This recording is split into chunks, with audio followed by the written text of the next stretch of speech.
프랑스 미술 잡지인 일리지움의 한 귀부인이 소개되었습니다. 그림입니다. 화려한 옷을 입고 온갖 보석을 치장하고 거울 앞에 앉아 있습니다. 거울 앞에 앉아 있는 그 귀부인은 얼굴에 화장을 하고 있었어요. 그런데 그 거울에 비친 얼굴은 흉측한 해골이었습니다. 겉모습을 치장하는 것만으로는 거짓된 삶을 속일 수는 없습니다. 후회하고 싶지 않다면 겉모습이 아니라 속사람을 아름답게 해야 합니다. 사회학자 토니 캄폴로는 이렇게 말합니다. 사람들이 죽을 때 죽음 앞에서 후회하는 것은 이루지 못한 업적이 아니다. 단지 바르게 살지 못한 것이다. 사랑하는 여러분, 후회 없는 삶을 원하십니까? 그렇다면 첫째, 올바른 목표를 세워야 합니다. 목표는 찾아가는 것입니다. 머물러 있는 것이 아닙니다. 목표를 향해서 떠나갈 준비가 된 사람은 후회하지 않습니다. 세계적인 부호 카네기에게 한 영국 기자가 이렇게 물었다고 합니다. 맨주먹으로 거부가 되는 비결이 뭡니까? 맨주먹으로 거부가 되는 비결이 뭡니까? 첫째도 둘째도 셋째도 가난한 집에서 태어나는 것입니다. 부잣집에서 태어나면 부자처럼 살 수는 있어도 결코 부자가 되지는 못합니다. 가난한 집에 태어나서 가난을 이겨낼 때에만 부자가 될 수 있습니다.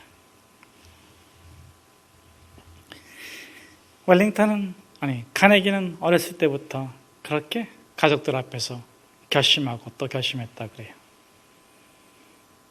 뼈가 부서지는 한이 있더라도 내가 열심히 일해서 우리 집안에서 영원히 가난을 쫓아내겠습니다. 카네기의 목표는 단지 부자가 되는 게 아닙니다. 가난을 이기는 것입니다. 가난과 싸워 이기는 것입니다. 그렇기 때문에 그는 물질적 가난을 이겨냈을 뿐만 아니라 심적, 정신적, 영적 가난을 극복해낼 수 있었던 것입니다. 도시인들은 어떻습니까? 현대인들은 어떻습니까? 물질의 가난에 극복하고 성공을 성취한 사람들은 어떻습니까? 혹 분노하고 있지 않습니까? 쫓기고 있지 않습니까? 그 영이 메말라 있지는 않습니까? 고독하지는 않습니까? 죽음을 생각하고 있지는 않습니까? 미국이 낳은 위대한 성악가로 불리는 마리아 앤더슨은 감미롭고도 신비로운 목소리로 청중을 사로잡았습니다. 청중들이 박수하고 환호를 보내자 인기가 높아졌고 돈도 벌게 되었고 명성도 얻게 되었습니다. 그런데 그의 명성이 올라가고 환호가 커질수록 집에 돌아오면 그가 겪는 내적인 병이 깊어졌습니다. 아무도 없구나. 뼈에 사무치는 고독함 때문에 그녀는 결국 자살을 결정합니다. 시커멓게 타들어가는 마음을 달랠 길 없어서 죽음을 되씹고 있던 어느 날 성탄 카드가 한 장 눈에 띄었습니다. 열어서 읽어보니까 자신을 좋아하는 팬이 보낸 카드에 이렇게 적혀 있는데 그것을 보는 순간 그의 인생의 전환점이 됐습니다. 당신은 참 위대한 재능을 갖고 있습니다. 자질도 그렇고 끼도 그렇고 모든 것이 완벽합니다. 그러나 당신이 하나님의 은혜가 더 소중하다는 것을 알면 좋겠습니다.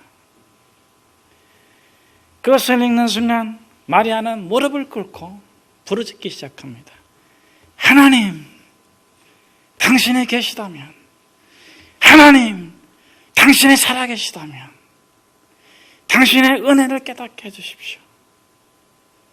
당신의 은혜를 경험할 수 있도록 나를 깨우쳐 주십시오. 얼마나 기도했을까요? 얼마나 부르짖었을까요? 그녀의 내면에 그 무엇으로도 살 수 없는 평화, 기쁨, 거룩함이 충만해졌다고 합니다.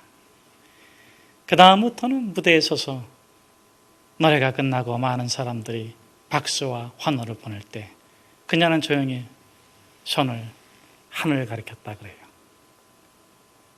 하나님, 당신의 은혜입니다. 사랑하는 여러분, 여러분의 내면은 어떻습니까?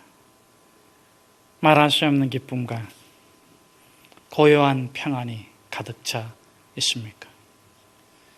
세상이 어지럽고 힘들고 아무리 하루살이가 고달팠다 할지라도 가만히 머물러 있을 때 내면의 깊은 곳에서 생명의 샘이 솟아나고 있습니까? 너는 하나님의 사람이야. 너에게는 하나님이 함께했어. 걱정하지 마. 두려워하지 마. 한날의 괴로움은 그날로 족하다고 했다. 너의 내일은 하나님이 열어주실 거야. 둘째, 후회하지 않으려면 시작해야 합니다. 네덜란드의 유명한 화가 렘브란트는 젊어서 아내를 잃고 방황했다고 합니다. 극심한 고난과 괴로움 속에서 극적으로 예수 그리스도를 만났어요. 다시 놓았던 붓을 붙잡고 그렸는데 그것이 그 유명한 엠마오로 가는 두 제자입니다. 물론 그 외에 다수의 그림을 그렸습니다. 사람들이 그에게 와서 물을 때마다 이렇게 대답했다고 합니다. 아니, 어떻게 이렇게 그림을 잘 그리세요? 아니, 어떻게 이렇게 그림을 잘 그리세요? 어떻게 그려야 할지를 생각하기 전에 먼저 붓을 드십시오. 붓을 들고 그리기를 시작하세요. 여러분, 이런 말 있잖아요.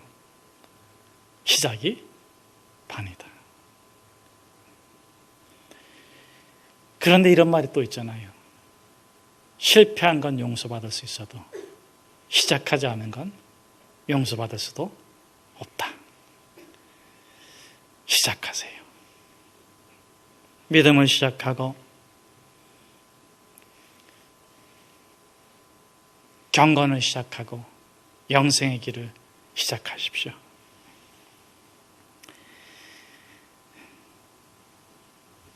발을 들여놓으면 결코 후회하지 않을 것입니다. 셋째, 후회 없는 삶을 진정으로 살기를 원한다면 거절해야 됩니다. 여러분, 거절할 때 자신이 선택한 것을 끝까지 붙잡을 수 있습니다. 오늘 본문에서 예수님께서는 우리가 무엇을 거절하고 무엇을 선택해야 되는지를 말씀해 주고 계십니다. 우리 한번 18절 말씀 우리 같이 한번 함께 읽겠습니다. 예수께서 무리가 자기를 애워싸 하는 것을 보시고 건너편으로 가기를 명하시니라. 아멘. 여러분, 예수님께서는 자신을 애워싸는 사람들을 거절하십니다. 자기를 따르는 사람들을 선택하십니다. 오늘 본문에서도 보니까는 무리들이 예수님을 애워싸는 것을 보고 건너편으로 가기를 명했다, 이렇게 말씀하고 있습니다. 여기서 예수님을 애워싼 무리들은 어떤 사람입니까? 이들이 무엇을 원하는 것입니까? 예수님께서 산상수훈을 맡으시고 내려오셔서 나병 환자를 고치시고 백부장의 하인을 살려주시고 베드로의 장모를 고치셨어요. 그러자 온 곳에서, 온 동네에서 귀신 들린 사람, 병자들이 예수님께 모여왔습니다. 예수님께서 그들을 다 고치셨어요. 그때 여러분 그들의 입에서 뭐라고 외쳤겠습니까? 예수님, 당신은 우리의 왕입니다. 당신은 우리의 구주입니다. 우리가 당신을 왕으로 모시겠습니다. 그 다음에 뭐라 그럴까요? 우리를 편안하게 살게 해주십시오. 음식 걱정하지 않고, 건강 걱정하지 않고, 질병 걱정하지 않고, 우리가 편안하게 살게 해주십시오. 그것이 이들의 요구입니다. 그래서 요한복음 6장 26절에 보면 이렇게 지적하고 있습니다. 그들이 온 것은 표적을 본 까닭이 아니요 먹고 배부른 까닭이다. 표적을 봤다면, 기적을 봤다면 이 땅의 육체의 삶 이상의 삶을 추구했을 텐데, 질병이 낫고 귀신이 떠나가고 죽은 자가 살아나고 어병이어로 5,000명이 먹는 그런 자연의 법칙을 초월한 그런 일들이 일어나는 것을 보면서 영혼에 대한 관심을 가졌을 텐데, 그들이 몰려온 것은 그런 영혼에 대한 관심이 아니라 그저 먹고 배부른 까닭이라.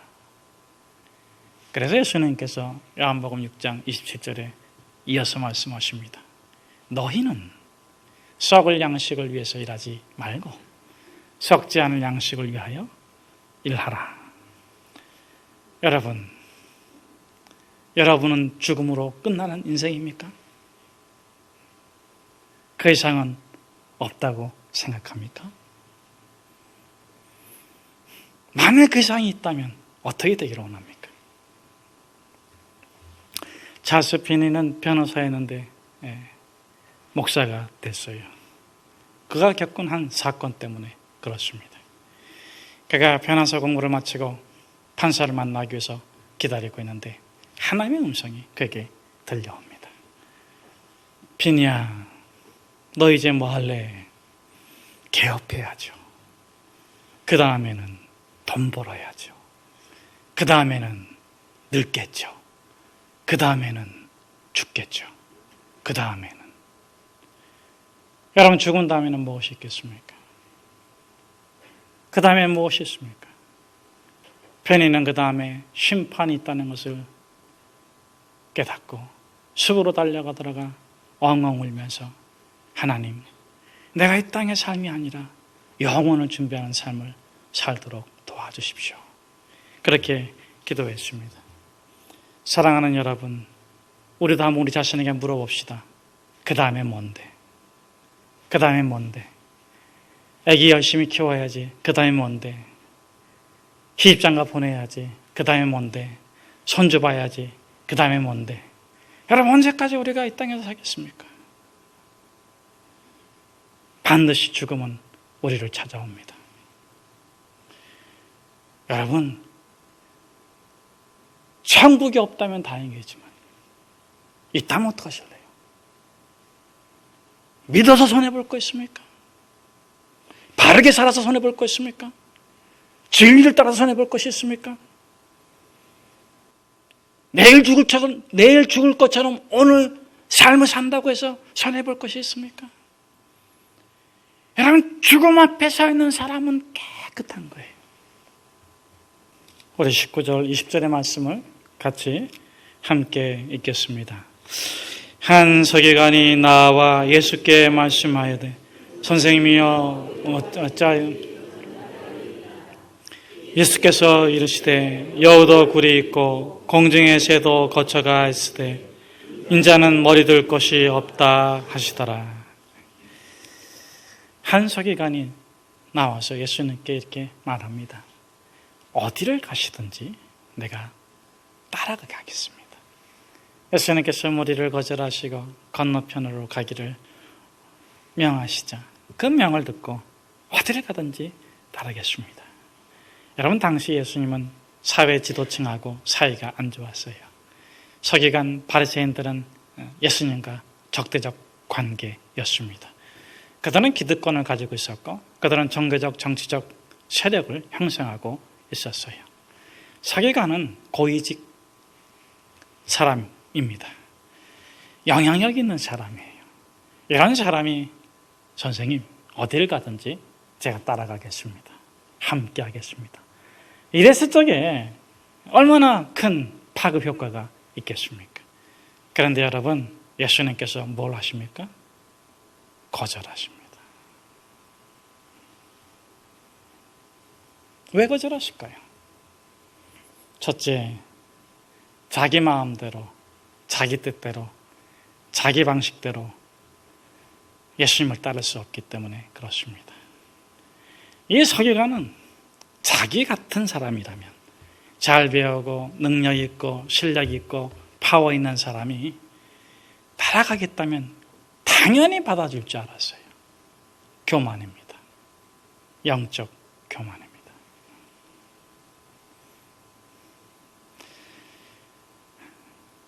예수님은 이렇게 대답합니다. 여우도 굴이 있고 공중에 나는 새도 둥지가 있지만 인자는 머리 둘 곳도 없다. 이게 무슨 의미입니까? 첫째, 너가 생각하는 거하고 전혀 다르다. 그래도 따라올 수 있겠느냐?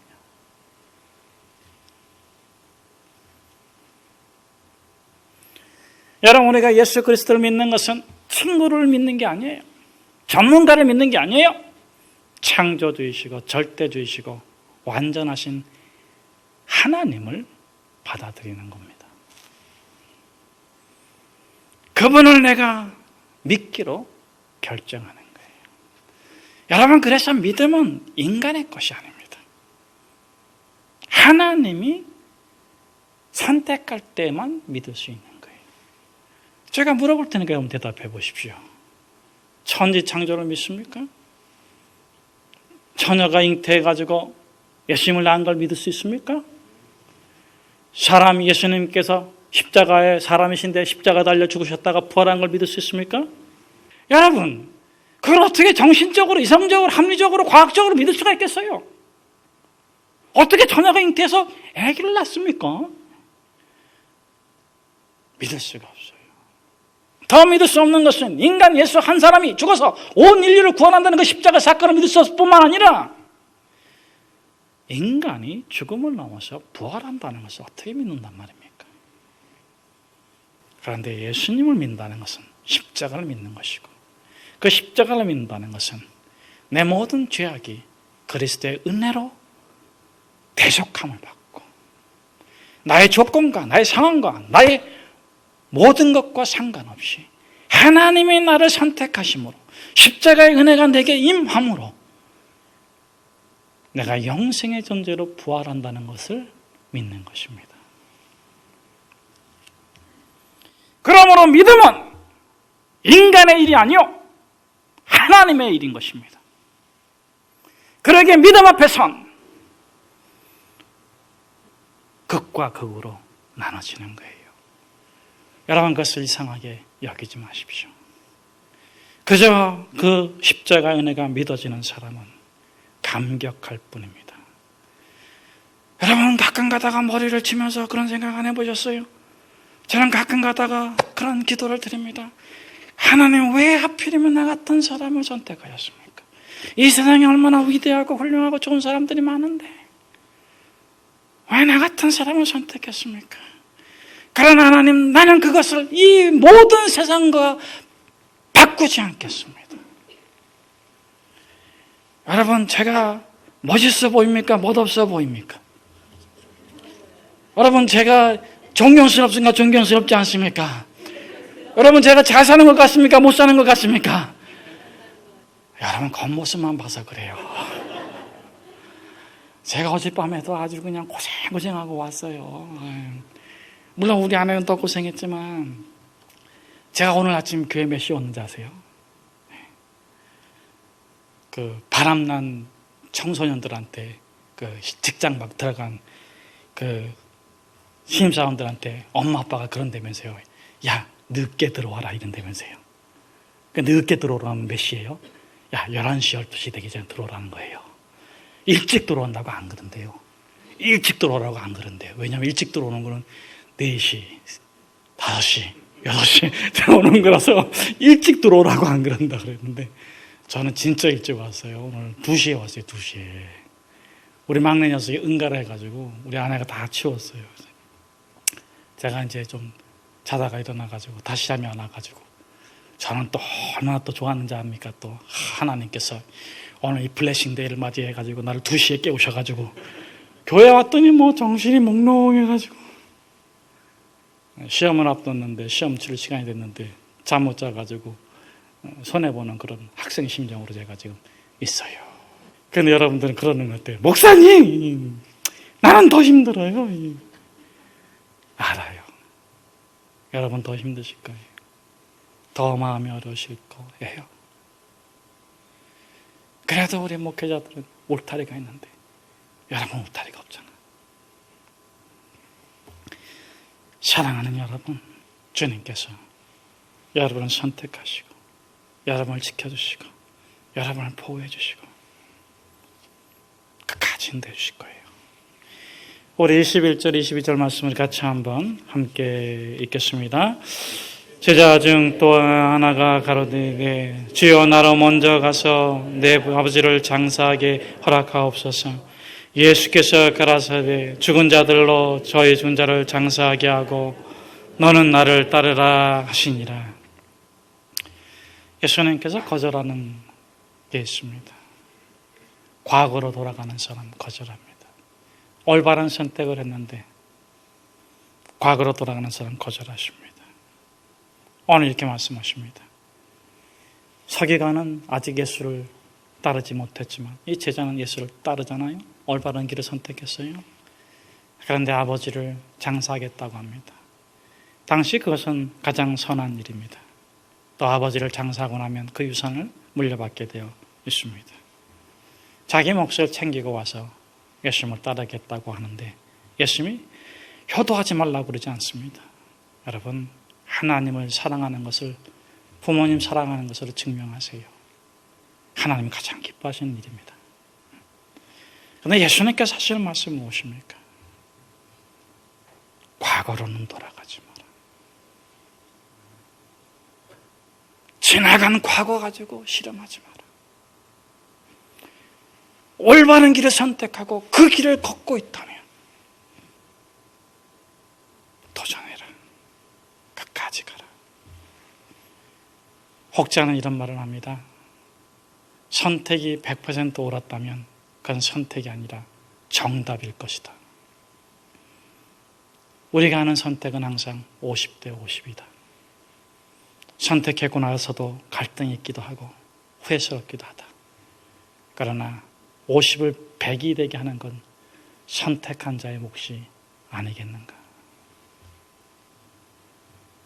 사랑하는 여러분, 우리가 올바른 믿음의 길을 들어섰다면 능력 주시는 자 안에서 능치 못할 일이 없다고 말씀하시는 주 예수 그리스도를 신뢰함으로 우리가 부활의 영광에까지 이르릅시다. 저를 한번 따라서 해보십시오. 나는 아들로서, 아버지로서, 남편으로서, 부모로서 우리 가정을 구원하겠다. 가정을 천국처럼 만들어 갑시다. 기도하겠습니다.